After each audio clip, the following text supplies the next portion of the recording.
National Highway Anida Free Movement Yahannabaga Mari Lainana Malem Thongamna Nambolda Signature Campaign Chatakri National Highway Singda Maite Amadi Kabu Isil Inau Singna Freely Satpa Yarak Tribasida Paliba BJP ki Center Amadi State Government Singna Yengduna Laisaliba Siki Mayok the Supreme Court Amadi High Court to Appeal Satuna Manipur Miyabu National Highway Singda Free Movement Yahan Binava Signature Campaign Sataduna Kangalagani Haina Social Activist Malem Thongam Nafongkri Campaign to move freely in Manipur gi makhada haukiba February mangadi huduna district khara digi kiba signature campaign gi serwa moina ngarang su Bisnupur district ki Nambol Kaithil Lairembi mamang na tuan CSO lukya galoinana Nambol Maikai ki miyam galoinana Bisnupur district ki oina signature campaign haudokre signature campaign haudokpi ki thoram ga mari lainana social activist Malem Thongam na makhatan hai Manipur tangdu laitana lehnana ba Manipur ni hingminari ba ekoi kudimak hingbi hak sapsana phangan ba galoinana national highway sing satpa yahanana ba haiduna mahakna India gi state kyada cycle rally satlubi gi halakpada Senapati digi Impal tamna lakpigi lambi da kotuna athingma pirakibadu yamna nungaite na sifungdoki Khuzil Thaurang Tauraga Laikai gi mingsa thina ba hotna birakano NSK Speaker bu mingsa thina ba hantaba thaki political game tawaningdi Mamangi sahi gi me thada thokiba isauda wangkai kaithil asangwida leiba NSK Naharol Sintha Kanglupna Laikai Miyam gi awana digi kanjana ba hona kiba thabak ya do singthana bi gi mahutta Laikai sina madi Yeskul AC gi MLA na karigumba mating amat tawkhidabadawna kanagumma kharana khujin thorang toraga laikai gi madi club asigi mingsa thingana ba hotna biriba si matungda amhana tawbigan haikrip nahan wangkai kaithil asangwida leiba NSK gi multipurpose community hall pangthukiba pawgi mifim amada Naharul Sintha Khangluki general secretary maibam serjin hai Hauki besai kya ki mamang ki club asina laikai sige mati leiba ki asuba thawdo athok kya da saruk yar ga lakli amuk ta thokhidri ba mong na hoki ba mamang ki sahi ki me kunthra ga mathoida torel ani kai silakpadi ki isau gi awab ama yamna sawna mai nakhi matamadur club asigi volunteer sing ayang pali lambi rom digi haijilakli bi ising adu borana sing ba thadaduna thingna ba hona ba ngamkidi club asina laikai gi miyamda Maita Laktuna Isau Mayuk Narakpia Bamaramna Yung Kai de Lady Polam Sing Pamsana Hondok Narabakanki Club Asina Tang Karangdi Hi Asoba Ani Lauraga Laikai Lady Yum Singda Potse Amadi Yum the Lloyd Hui Haudong Yen Ganu Power Hondoktuna Bapam Sabat Taidokuna Tambigitaba Yamnakan Honaki Mana Hai Madugi Matung Hek Nongan Bug Yeskul Esigi MLA Suri Speaker Tia Saitrabatane Hek Asang Mapolong Kaya Pipiratuna Wangkai Kaitel Asang with the lady multipurpose hall sida relief came hangdoktuna ishing the Tumzin Bidi Labi Yadra Imung Singi Mishing Haribam Promised Lanki Mark Masamak Power Laktuna King Selaki Asiguma Isao Siki Matunda Amuk Tolak Pataragadi section Torang Lokot Boina Laikai Iram Kong Lam Sengba Drensan Bigi Tabak Nisingba MLA da Club Natauzagi Habitigi Mahana Missionary Americial Tadaraktuna Dren Sengba Dren Chan Kaya Matoki Laikai Sida Housing Dren Chan the Pamapa Mata Latri Hiba Sugari Asukwan Laikai Club Ki volunteer Singna Yamna Wana Sien Chong Duno Honaraga Tauki Tabak Sing Singtana Davida Kanaguma Krana Haijilaga Pauxi Made Ising Tumbadi Yum Sang Bayad and Housing Lady Government Ki Amadi MLA Gi Makiri Karigum Amata Taubidri Haina Pongdurak Persiam Leptivani Asiguma Tongs Kanaguma Krana Laikai Sigi Manung the Lady Bami Singi Marakta Political Game Amasanara Habigi Signata Bangamdi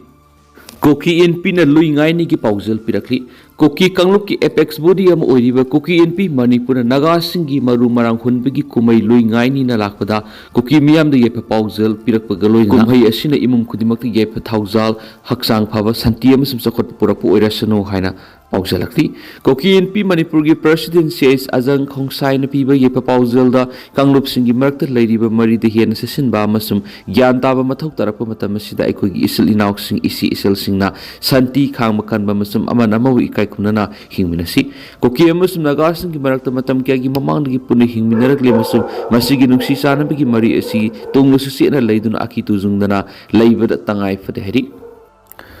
West Bank the militant Kuntra Hena Paki Israel Hauki Basel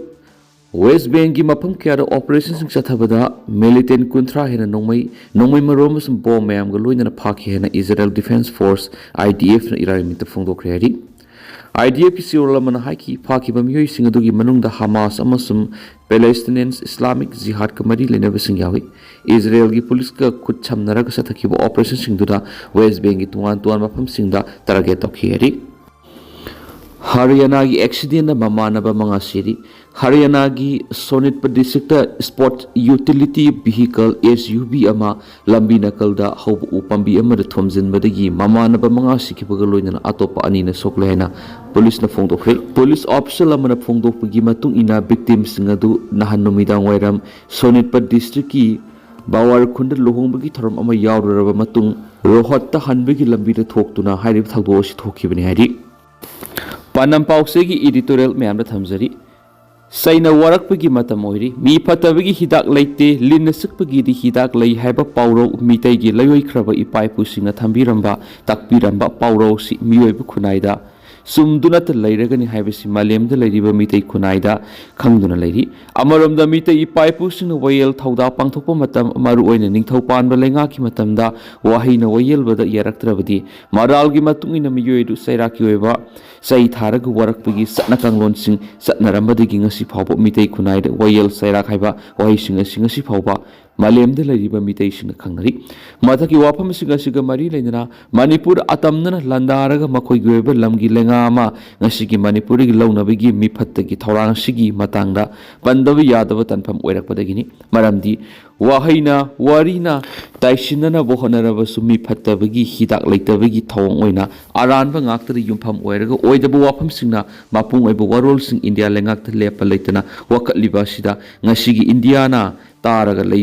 leibagumba thawng mami tarakpana maram oiraga kariguma ningthau panba lenga oina manipur leiramlabadi ngasigi koki narcotiorishingna lamen tuhenbagi thawng asi satharamdaba yai khali nakala maromda malemgi sakholaba laipaksingi manungda ama oiriba malemgi super power pai laipa amasu oiriba india ga yumlonaba laipak saina oirabadi hauze manipur thoklibi sahi farakadoraba khusimgi lalasi thoklamdaba yai natragana thoklabasu tha phadana lusin khipi yai haina ngasigi lamdamasugi yellow fruit oiriba miyam na mai ki kyadigi leptana ngangrakli maramdi saina da phattaba huranba sinja thumja